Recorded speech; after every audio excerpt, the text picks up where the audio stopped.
Hey everyone, welcome back to money matter. Shubham this side से भी registered research analyst. आज के इस वीडियो में कुछ इंपॉर्टेंट बात करने वाला हूं। वीडियो एंड तक देखना, लर्निंग काफी अच्छे से मिलेगी। और जो भी हम बात करें वो प्योरली एजुकेशन पर्पस के लिए, कोई बाय सेल रिकमेंडेशन नहीं है। सबसे पहले ये समझिए कि देखिए अभी के मार्केट में क्या हुआ है। अप्रैल में सारे स्टॉक्स में रिकवरी आपको देखने को मिली है। 95% स्टॉक्स में आपको रिकवरी देखने को मिली होगी। नाउ द क्वेश्चन इज, जब भी मार्केट ओवर सोल्ड जोन में जाता है, जैसे मार्च में गया, तो उसके बाद जब रिकवरी आती है तो बेकार स्टॉक्स भी चलते हैं, ओवर वैल्यूड स्टॉक्स भी चलते हैं। सेम उसी तरह जैसे कि जब गिरावट आती है तो अंडर वैल्यूड स्टॉक्स भी गिरते हैं और अच्छे स्टॉक्स भी गिरते हैं। तो अभी बेकार स्टॉक्स और ओवर वैल्यूड स्टॉक्स भी ऊपर हैं, तो मुझे उनको हटाना है। साथ में मुझे वो कंपनी चाहिए जो फंडामेंटली स्ट्रॉन्ग हो, जहां पर वैल्यूएशन मुझे अच्छी नजर आती हो, जहां पर फ्यूचर की ग्रोथ भी नजर आती हो, प्लस वो कंपनीज अभी मोमेंटम में हो। अगर मुझे अभी मोमेंटम वाली कंपनीज मिल जाए जिनमें की फंडामेंटल वैल्यूएशन और फ्यूचर ग्रोथ है, तो मुझे और क्या चाहिए। मुझे उन्हीं को रिव्यू करना है और वो मेरे लिए एक अच्छा स्क्रीनर का काम कर सकती है। तो बिना किसी तरीके के वीडियो को शुरू करते हैं। मैंने यहां पे आपकी स्क्रीन पे आपको दिख रहा होगा एक वेबसाइट ओपन कर रखी है, दिस इज tickertap.in। अब आपको पता होगा कि टिकरटैप के ऊपर अभी कुछ टाइम पहले हमने यूएस स्टॉक इन्वेस्टिंग का डाटा जो है वो स्कैन किया था, उसको देखा था।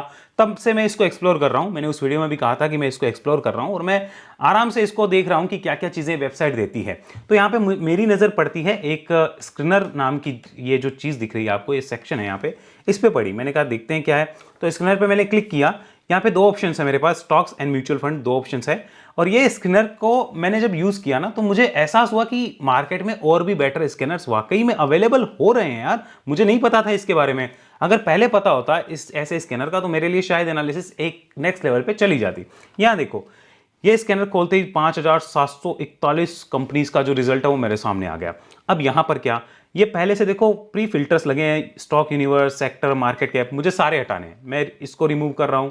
खाली मार्केट कैप का फिल्टर मुझे चाहिए, बाकी मुझे कुछ नहीं चाहिए। स्टॉक यूनिवर्स मैं इसमें कुछ भी नहीं करना चाहूंगा, हमें कुछ नहीं करना। सेक्टर्स में मुझे कुछ नहीं करना, मुझे सारे सेक्टर्स के अच्छे स्टॉक्स चाहिए। अब बात करते हैं मार्केट कैप की। तो मार्केट कैप मुझे वो कंपनीज चाहिए जो कम से कम 1000 करोड़ का मार्केट कैप रखती हो, ताकि इलिक्विड कंपनीज या छोटे मोटे स्टॉक्स जो है वो हट जाए। वो मैंने हटा दिए। नाउ मेरे पास अब दूसरी चीज जो आती है निकल के, वो आती है कि मुझे वो स्टॉक्स चाहिए जो भी मोमेंटम में है। ये मेरा सबसे पहला क्राइटेरिया है कि मोमेंटम में। अब वो पता कैसे चलेगा, मुझे ऐड फिल्टर पे जाना है। यहां पे 1 मंथ रिटर्न, पिछले एक महीने में जो भी कंपनीज ऊपर आई और ऊपर आने के बाद कम से कम मार्च के लो से अभी तक 10% ऊपर हो। कौन सी कंपनीज, मानो 31 मार्च को किसी कंपनी का लो था लेट से 1000 रुपए, तो अभी की डेट में 30 अप्रैल तक उसकी क्लोजिंग जो हुई है वो होनी चाहिए कम से कम 1100 से ऊपर। यानी उसने 10% का मोमेंटम गेन किया और नेट, और वही आएगी जो एक्चुअली नेट गेन कर चुके हैं। जो छोटा मोटा गेन करके नीचे गई वो नहीं आएगी। तो सबसे पहला फिल्टर हमने ये लगाया। तो इसको हम करेंगे यहाँ पे 0 to 10 पर 0, यहाँ पे हमने इसको किया तो 0 करेंगे तो 0 to 167% जो कंपनीज बढ़ी है वो आएगी। मुझे चाहिए जो मिनिमम 10% बढ़ी है वो आए। तो जो 10% से ऊपर बढ़ी है वो सारी कंपनीज आ गई। फिल्टर हो गए, 1115 स्टॉक्स आ गए। अब इतने भी अभी ज्यादा है, अभी देखते जाना क्या होता है। दूसरा फिल्टर जो मैं ऐड करूंगा वो मुझे यहां पे चाहिए कि वो कंपनीज जिनका फंडामेंटल स्ट्रॉन्ग हो। तो यहां पे प्रॉफिटेबिलिटी फैक्टर में जाना है और यहां पर मैं यूज करूंगा 5 year average return on equity. ये वाला फिल्टर जो है यहां पे मुझे देखना है। तो 5 year average return on equity पे मैंने क्लिक किया। अब मुझे वो कंपनीज ही चाहिए जिन्होंने 5 साल लगातार रिटर्न ऑन इक्विटी मेंटेन किया। कितना भाई, यहां पे -706 वाली कंपनीज भी आ रही है। मुझे चाहिए जिन्होंने मिनिमम 10% किया हो, ऊपर में चाहे उन्होंने कितना ही किया हो, मजेदारी बात है, कोई दिक्कत नहीं है। तो कंपनीज अब देखो और आधी हो गई, 556 हो गई। अब इसके अलावा नेक्स्ट फिल्टर जो होगा वो वैल्यूएशन फिल्टर होगा, कि वैल्यूएशन उस कंपनी की अच्छी हो या वो कंपनीज ही आए जिनकी वैल्यूएशन अच्छे हैं। अब यहाँ पे एक ऑप्शन आ रहा है पी प्रीमियम, यहाँ पे ये इसका खास फीचर है जिसकी वजह से मैंने इसका एक्चुअल में पेड प्लान भी लिया है। ये आता है P premium versus sub sector. As you can see this one, this is P premium versus sub sector. तो इसके ऊपर मैं क्लिक करूंगा तो मेरे पास वो सारी इंफॉर्मेशन आएगी, वो कंपनी जो कि अपने पी को वहां पे उसके सब सेक्टर के साथ कंपेयर करके दिखाएगी। एग्जांपल में समझो, जैसे हम ऑटो स्टॉक्स की बात करते हैं तो टाटा मोटर को भी लोग ऑटो स्टॉक्स बोलेंगे और बजाज ऑटो को भी बोलेंगे, हीरो मोटो को भी बोलेंगे। लेकिन क्या टाटा मोटर्स को बजाज ऑटो या हीरो मोटर से कंपेयर कर सकते हैं? नहीं, क्योंकि Tata Motors commercial vehicle, 4 wheeler, 3 wheeler में है, जबकि बजाज ऑटो और हीरो मोटो तो 2 व्हीलर सेगमेंट में है ना। तो मैं उनको कंपेयर नहीं कर सकता। सो मैं उस सब सेक्टर को लूंगा और उसके साथ मेरा कंपैरिजन करके फिल्टर देगा। लेकिन इस फिल्टर में एक यहाँ पे स्टार लगा हुआ है, दैट मींस ये प्रो प्लान है। प्रो प्लान में ये फिल्टर अवेलेबल होगा, फ्री में अवेलेबल नहीं होगा। तो उसका अगर लिंक चाहिए मैं नीचे दे दूंगा और मेरा कूपन कोड भी मिल जाएगा जिससे आपको डिस्काउंट भी मिल जाएगा। अब यहां पे मैंने ये लगाया और इसको डन किया।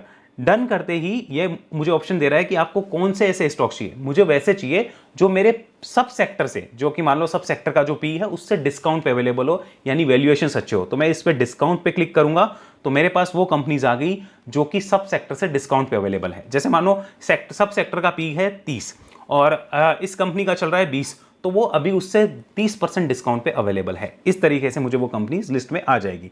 फिर इसके अलावा एक और प्रो फिल्टर है जिसकी वजह से मैंने वाकई में इसके सब्सक्रिप्शन को देखा है, दैट इज यहां पर PB premium versus sub sector. As you can see this one, this is PB यानी प्राइस टू बुक वैल्यू भी उसके सब सेक्टर से कंपेयर करने, और मुझे वो भी डिस्काउंट पे चाहिए। तो पीबी प्रीमियम इस पे मैंने क्लिक किया एंड यहां पर भी मैं डिस्काउंट को एनेबल करूंगा क्योंकि मुझे ऑब्वियसली वो कंपनी चाहिए जो डिस्काउंट पे अवेलेबल है।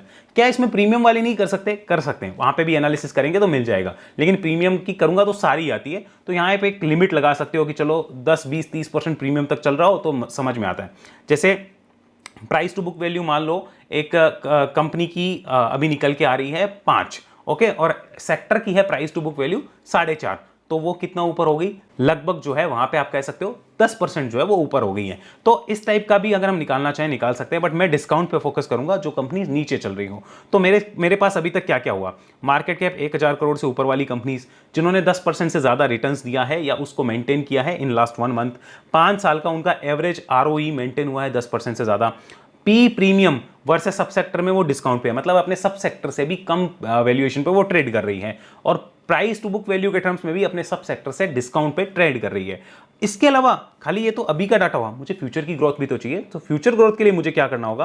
तो यहां पे ग्रोथ वाला जो फिल्टर है वहां मुझे जाना है, और सबसे यहां पे लास्ट में एक ऑप्शन है 1 ईयर फॉरवर्ड EPS ग्रोथ। मैंने इस पे क्लिक किया, यहां पे ये भी प्रो फिल्टर है, आपको दिख रहा होगा स्टार मार्क है, यहां पे क्लिक करते मैंने इसको डन किया तो 1 ईयर की जिसकी भी EPS ग्रोथ अच्छी है वो कंपनीज की लिस्ट मेरे सामने आ जाएगी। अब मुझे कौन सी चाहिए? जिनका कम से कम 1 ईयर का EPS ग्रोथ मुझे 10% या उससे ज्यादा नजर आ रहा है, मुझे वो कंपनीज चाहिए। तो हियर इट इज, मेरे पास कंपनीज की लिस्ट आ गई है, वो सिर्फ 69 कंपनीज रही है। नाउ मुझे सिर्फ इन पे एनालिसिस करनी है। क्या ये सारी अच्छी है? नहीं, मुझे इनको एनालिसिस करके देखना है कि कौन सी अच्छी कौन सी नहीं। मैं एग्जांपल देके अभी आपको समझाऊंगा।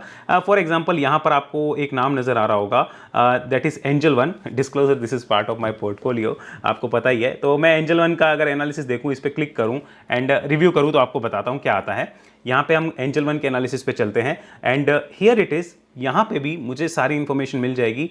अगर उसका स्टॉक का स्कोर कार्ड मुझे देखना है तो वो मैं देख सकता हूँ, लाइक उसकी परफॉर्मेंस कैसी रही है, उसके वैल्यूएशंस कैसे हैं, उसकी ग्रोथ कैसी है, प्रॉफिटेबिलिटी कैसी है, एंट्री पॉइंट कैसी है।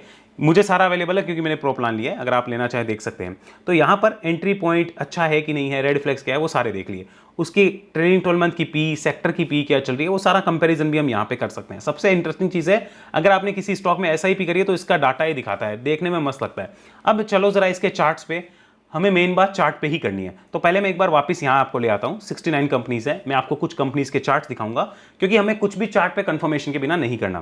पहला मैं आपको एंजल वन का चार्ट दिखाना प्रेफर करूंगा। दूसरा हम ट्यूब इन्वेस्टमेंट का चार्ट भी देख सकते हैं, ट्यूब इन्वेस्टमेंट का चार्ट हम देखेंगे। और फिर हम अतुल लिमिटेड का, अतुल मैंने आपको कुछ दिन पहले ही बताया, that is part of my portfolio, मैंने रिसेंट में लिया है। वो क्यों लिया था? इसी स्कैनर से मैंने उसको निकाल के लिया था, मैंने आपको वो बताया भी था। ठीक है, अब एक और चलते हैं, लाइक ग्रेन्यूअल्स ऑलरेडी मेरे STP investment and wealth members के पास है, वो भी मैंने इसी स्कैनर से निकाल के देखी थी। मैं काफी टाइम से सर्च कर रहा हूं। और अगर हम और भी कंपनीज देखना चाहें तो यहां पे लिस्ट आती है लोड मोर करके, पूरी 69 कंपनीज है, उनको रिसर्च करना है, उनको देखना है। जितना हम देखेंगे हमें पता लगेगा। गुड लक इंडिया लिमिटेड, कल ही हमारा वीडियो अपलोड हुआ है सैटरडे को, द बुल रन स्टॉक्स पे, स्टॉक ऑफ द वीक में क्यों हुआ है वो आपको समझ आ रहा होगा। मैं अब आपको एक एक करके इनको दिखा देता हूं। सी दिस वन, यहां पर चलते हैं। सबसे पहले एंजल वन देखते हैं। सो ये हमारे पास में एंजल वन का चार्ट लोड हो गया। ये कंपनीज कोई भी बड़े रेजिस्टेंस को काट रही है क्या? अगर हाँ तो वहां पे ट्रेंड और बनेगा। जैसे ये देखो, इसको काटने की तैयारी कर रही है तो ट्रेंड और बन सकता है आफ्टर अ डिप। हमेशा रेजिस्टेंस डिप के बाद या कंसोलिडेशन के बाद कटना चाहिए। तो ऐसी कंपनीज को हम फाइट कर सकते हैं। अब मैं दूसरा नाम जैसे यहाँ पे लगाता हूँ, हम गुड लक की बात कर लेते हैं। ओके, मेरी तरफ से कोई रिकमेंडेशन नहीं है, इसका ध्यान रखना। So this is good luck India. आप देखोगे कि ये भी कंपनी कितने टाइम बाद, मैं इसका वीकली चार्ट दिखाता हूँ, सी दिस वन, कितने टाइम बाद तैयारी कर रही है। तो क्या यहां पर मैं 1254 पे इसको कंसीडर कर रहा हूं? नहीं, वॉच लिस्ट में ले रहा हूं। ये जो प्राइजेज है ना, जो इसके रेजिस्टेंस जोन है, ये कटेंगे तो मैं इसको रिव्यू करूंगा। अनोदर हमने देखा ट्यूब इन्वेस्टमेंट, हम इसको भी यहाँ से सर्च कर सकते हैं, ट्यूब इन्वेस्टमेंट, और इसको मैं डेली चार्ट कन्वर्ट करता हूँ। सी दिस वन, ये एक बड़े रेजिस्टेंस जोन के पास आके एक ब्यूटीफुल कप एंड हैंडल या inverse head and shoulder type का फॉर्मेशन बनाने की प्रिपरेशन कर रही है। अभी वॉच लिस्ट में है, अभी एक्शन लिस्ट के लिए नहीं है, वॉच लिस्ट के लिए है। सो ऐसी कई कंपनीज मिल जाएगी। ग्रेन्यूल्स की बात करूँ तो मैंने ऑलरेडी हमारे मेंबर्स को एसटीपी इन्वेस्टमेंट वेल्थ को दिया हुआ है, और वहां से मैंने क्यों दिया था देख लो, मैंने इस पॉइंट पे उसको पिक किया था आफ्टर दिस ब्रेकआउट, एंड यहां तक हम लोग कुछ पार्शियल प्रॉफिट भी बुक कर चुके हैं। रिजल्ट्स अच्छे हैं कंपनी के ना, वो ऑल टाइम हाई के पास है, यहां से रुक के जब और ब्रेकआउट करेगा तो और भी मोमेंटम कंटिन्यू होगा। तो इस टाइप से आपको लिस्ट निकालनी है। आपको यहां पर सारी लिस्ट मिल जाएगी, आप जो जो कंपनीज देखना चाहो उन सब की लिस्ट आपको मिलेगी, but do not go for blind actions. आपको ये चेक करना है कि वो कंपनीज में वाकई में कुछ हो भी रहा है या नहीं हो रहा है, खाली ब्लाइंड नहीं चले जाना। जैसे मैं एक टेक्नोक्राफ्ट का भी आपको दिखाना चाहूंगा, यहां चलते हैं Technocraft and C this one. Technocraft में क्या हो रहा है ये देखो, यहां पे प्रॉपर एक बढ़िया रेजिस्टेंस बना हुआ है, एक बेस बिल्डिंग हुई है, उसके बाद अगर निकलता है तो वी शुड रिव्यू। क्या हर बार बेस बिल्डिंग के बाद बड़ा ही चलता है? ऐसा नहीं होता है, वहाँ एक संभावनाएं होती है। जैसे इसी में देखो, पीछे भी एक बार बेस बिल्डिंग के बाद निकला था, ऊपर गया, फिर इस सपोर्ट को जब तोड़ा तो यहाँ मेरा व्यू नेगेटिव हो गया। यहाँ पे काइंड ऑफ एम फॉर्मेशन या डबल टॉप बन गया था, फिर मेरा व्यू नेगेटिव हो गया, और उसके बाद देखो स्टॉक में क्या हुआ। So we have to be ready to change over view as well. लेकिन 10 में से 8 बार 9 बार ऐसा ही होता है कि इतने बड़े बेस के बाद में कंपनीज एक्चुअल में ट्रेंड और मोमेंटम की तरफ जाती है। लेकिन स्टॉक मार्केट है, आप जो 1-2 बार नहीं चलता वही तो रिस्क होता है हमारा, उसी को हमें ध्यान में रखना होता है। बाकी अगर आप इन पे रिसर्च करोगे और कंपनीज को देखोगे, you will get the real information, आपको सारी इन्फॉर्मेशन मिल जाएगी। बहुत सी अच्छी कंपनीज आ रही है, जैसे मैं एक और दिखाता हूँ, दैट इज LG इक्विपमेंट्स। मेरे से रहा नहीं जा रहा, मैं सच बता रहा हूँ, इतनी प्यारी कंपनीज आ रही है मेरे पास। इन कंपनीज में क्या क्या चीज़ फिक्स हो गई, उनमें ग्रोथ है, वैल्यूएशन अच्छे हैं, फंडामेंटल है, फ्यूचर ग्रोथ मैंने देख ली, मोमेंटम है। अब मोमेंटम में मुझे फर्दर मोमेंटम चाहिए, तो मेरे लिए एक और चीज यहां पे बैठ गई कि अब ये रेजिस्टेंस काटेगा तो फर्दर मोमेंटम होगा। इससे ज्यादा मैं क्या डिमांड कर सकता हूं? सी this one, this is the LG equipments. C this one, क्या चाहिए मुझे, कितना प्यारा बेस बना रहा है, और बाकी सारे मैंने चेक्स लगा दिए। जब तक ये नीचे है मुझे कोई लेना देना नहीं है, यहां से और भी नीचे जाओ मुझे कोई मतलब नहीं है। जब आप मेरे सेटअप पे आ जाओगे इस पॉइंट से, तो मैं आपको देखूंगा। मैंने फंडामेंटल चेकअप पूरा कर लिया है, now that's time for the technical checkup. I hope आपको सारी चीज समझ आई है, कुछ अच्छा सीखने को मिला होगा, समझने को मिला होगा। See you soon in next video. के लिए इतना ही। जय हिंद, जय भारत।